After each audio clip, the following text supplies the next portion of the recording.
All right, let's get right into it. The date is January 20th, 2026. You've got investors all across the US just getting back from a long weekend, probably with a coffee in hand, ready to ease into the week. But that's not what happened, not even close. Because on this particular day, the global financial markets woke up to an absolute firestorm. And the damage was, well, it was immediate and it was brutal. The S&P 500, it dropped a staggering 2.1%. The Dow just cratered, down 877 points. And the Nasdaq, which is so full of our biggest tech companies, got hit the hardest, plunging 2.4%. I mean, to give you some context, this was the single worst day for the markets since the previous October. Things were bleeding, and they were bleeding out fast. But here's the thing. This wasn't just your run-of-the-mill market correction. No way. What we were all watching was something so much deeper. One analyst put it perfectly, calling it a rare convergence of geopolitical hostility and constitutional confrontation. Now that phrase, that really captures the weight of what was happening. It tells you right away that the panic on Wall Street was just a symptom of a much, much bigger disease, one that was attacking the very foundations of the global order. In fact, traders pretty quickly gave the day a nickname. They called it the Sell America trade.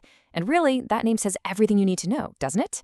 This wasn't just about people dumping stocks. This was the moment where global investors started to seriously lose faith in the stability of America's most fundamental institutions. It was a massive vote of no confidence, and it was playing out live on every trading screen across the planet. So, you have to ask, what on earth could trigger such a complete and sudden collapse of faith? Well, the answer lies in not one, but two totally unprecedented political crises that decided to blow up at the exact same time. If you want to understand the chaos in the markets, you absolutely have to understand these twin crises, the two fronts of this financial storm. So the whole system got hit with this incredible 1-2 punch. On one side, you had a crisis at home, a direct attack on the independence of the Federal Reserve, with the Department of Justice actually opening a criminal investigation into the Fed chair. And at the same time, an international crisis was exploding, an attack on the NATO alliance itself, with threats of crippling tariffs against 8 of America's closest allies. I mean, either one of these would have been a massive shock to the system, but both happening at once, that's seismic. Let's start with the Fed. Officially, the DOJ investigation was about cost overruns on some renovations at the Fed's headquarters. But Fed Chair Jerome Powell, in this absolutely extraordinary public statement, basically said that was just an excuse. He laid out what he believed was really going on, saying the investigation was a direct consequence of the Fed refusing to bend to the president's will on interest rates. So the key takeaway here is that this was widely seen as a full frontal assault on the independence of the central bank. And the alarm bells weren't just ringing on Wall Street. They were ringing for the very people who used to have Powell's job. In a move you almost never see, 3 former Fed chairs, we're talking Yellen, Bernanke, and Greenspan, they put out a joint statement and it was absolutely damning. They said, and I quote, "This is how monetary policy is made in emerging markets with weak institutions, and that it has highly negative consequences." Wow. When you have giants like that saying the U.S. is acting like a fragile, developing nation, you know you are in truly uncharted waters. And, as if all that wasn't enough, there was the second front. At the very same time the Fed was under siege, an ultimatum went out to 8 NATO allies, Germany, France, the UK. The core group. The demand? Pressure Denmark into selling Greenland. The threat if they didn't? A 10% tariff on everything they sell to the US, which would jump to 25% by June. The response from Europe was immediate and unified. Absolutely not. And it wasn't just talk. Denmark actually deployed troops to Greenland in a military exercise they bluntly named Operation Arctic Endurance. This was so much more than a trade dispute. This was threatening to crack the very bedrock of the entire post-war security alliance. Okay, so just think about it. You have the independence of the world's most important central bank and the integrity of the NATO alliance, both under direct assault at the same time. What do you think investors did? You guessed it, they ran for the hills. They fled from stocks, from U.S. assets, from anything that felt risky, and they sprinted towards anything that looked like a safe harbor in the middle of a hurricane. It was a classic flight to safety, but on a scale we just hadn't seen before, because the risks felt so fundamental. And if you want Exhibit A of this flight to safety, look no further than gold. The classic safe haven asset just exploded, surging to an incredible new all-time high of over $4,800 an ounce.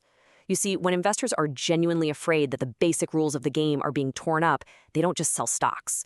They buy something tangible, something real. And on this day, that something was gold. Now, this panic also spilled right over into the energy markets. But things got a little weird here. Oil was up, but only a little bit. The real story, the real explosion, was in natural gas. It spiked over 25% in a single day. What happened was a perfect storm. A sudden forecast for a brutal Arctic blast hit a market where tons of speculators had bet big that prices would fall. This triggered what's called a short squeeze, a frantic, panic-buying spree that just sent prices into the stratosphere. But, it's fascinating. While all these investors were panicking and the markets were just convulsing, some of the biggest corporations in America were making some very different moves. They weren't just reacting to the chaos, they were actively trying to build fortresses around their businesses, making these huge defensive deals to secure their futures in what was looking like a very uncertain world. So, for instance, on this exact same day of crisis, Verizon closed its enormous $20 billion deal to buy Frontier Communications. Now, why is that so important? Well, think about it. In a world that feels unstable, controlling essential infrastructure, like the actual fiber optic cables connecting 30 million homes to the internet, that's an incredibly powerful defensive play. It's about owning a critical, tangible asset that people literally can't live without.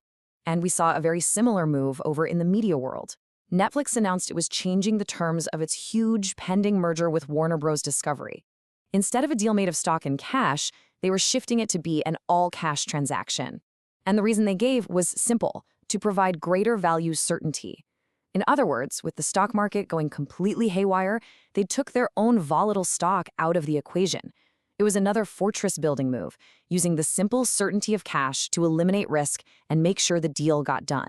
So, when you pull the lens back and look at the whole picture, what do you see?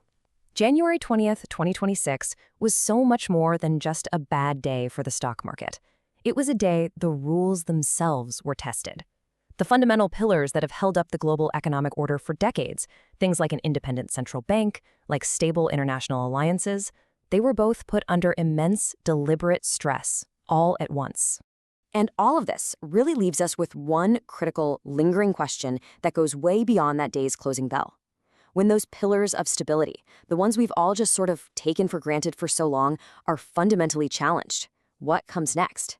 Is it just chaos, or is it maybe the painful birth of some kind of new order? The events of that day didn't give us the answer, but they sure did force everyone, from world leaders to everyday investors, to stare that unsettling question right in the face.